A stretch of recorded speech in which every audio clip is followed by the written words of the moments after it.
Okay, let's have a look at kinetic energy now. It's based on the mass of the object and the velocity, or how fast it's going. You can write it as k equals a half mv squared, or ek equals a half mv squared in some books. So it's energy kinetic. So you're looking at that there, it's measured in joules still, same as the other energy types we're doing. So if you have a ball there going at 10 meters a second with a mass of a half a kilogram there, then the kinetic energy would just be a half of 0.5 times by 10 squared, and it's just the 10 that's squared. And you do that, you end up with, let's have a look, 25 joules, okay? So doing that there gives you the kinetic energy. So that's just a standard formula that you can get off the formula sheet. If you're looking at a skier going downhill then, the gravitational potential energy on the way down the hill should be converted into kinetic energy as they fall faster and faster, as they're pulled down by gravity. So just bear that in mind as well.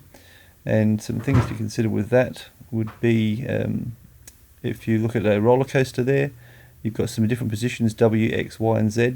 Let's say that the roller coaster's 100 meters above the ground to start with. Then it would have a certain amount of gravitational potential energy which you could use from that formula that we've done before. If you look at that, and let's say that Y is 40 meters above the ground. So what you can do with these different formulas then is you can work out the potential energy at the start then, mgh, and that would be, let's need a mass here of maybe 1,000 kilograms for the cart and the people in it. So the mass there will be 1,000, the gravity will be 9.8 there, and it started at a height above the ground of 100 meters. So you end up with the joule value of 9.8 by 10 to the 5 joules.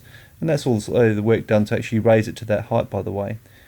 So work, you could check that out by using work equals MAS, and you're going to get the same answer, of course, because you can see those same quantities are there. And that's pretty obvious then. So the work done would be equal to the potential energy gained, and that's potential energy at the top there. So that's that delta EP idea. So you can see the two match. Okay, if you look at Y now, the potential energy there can be worked out again by exactly the same formula, but just putting the height in there of 40 instead. And that's one way of working out the potential energy at Y. You just go from scratch. There is an alternative way of doing that though, and you're getting it in joules, by the way. You could look at the fraction of the height left over, so there was 40 there out of the initial 100. Okay, so you've still got 40 meters of gravitational potential energy there out of the initial 100. So what you've really got as a fraction there would be about 2/5 of the original amount. So that's the other way of doing it. You could do 2/5 of that 9.8 by 10 to the 5. And that would give you the potential energy just as well, and it's an easy way of doing it in actual fact, so it's not a bad way of thinking about it. Now the kinetic energy at that position Y, you'd have to look at the kinetic energy gained as being the same as the potential energy lost as it falls through that height. So looking at that there, it's going to fall through about 60 meters, so 6/10 of the initial energy will have gone to kinetic. So 6/10 of that initial value would go to kinetic, and that's another also easy way of finding out what the kinetic energy will be. Now, if you look at kinetic energy as a formula, where did this initial formula come from? Did it come from our work formula that we did before? So the kinetic energy of any moving object does have the formula there. So let's assume it starts at the speed of 0 and ends up going at a speed of v. So the kinetic energy gained is caused by the work done on the ball when you throw it or kick it or whatever else. So let's say it gets to 10 meters a second and you had a mass of 2. Now that formula would obviously give you an answer for kinetic energy, but where does the formula come from? So we go back to your work formula where we initially sort of showed that MAS was the same as MGH for potential energy, and that's where that potential energy formula came from. Can we get the same one for kinetic energy? That's the question here. So we want to go backwards here now. So how can you show it's equal to a half mv squared?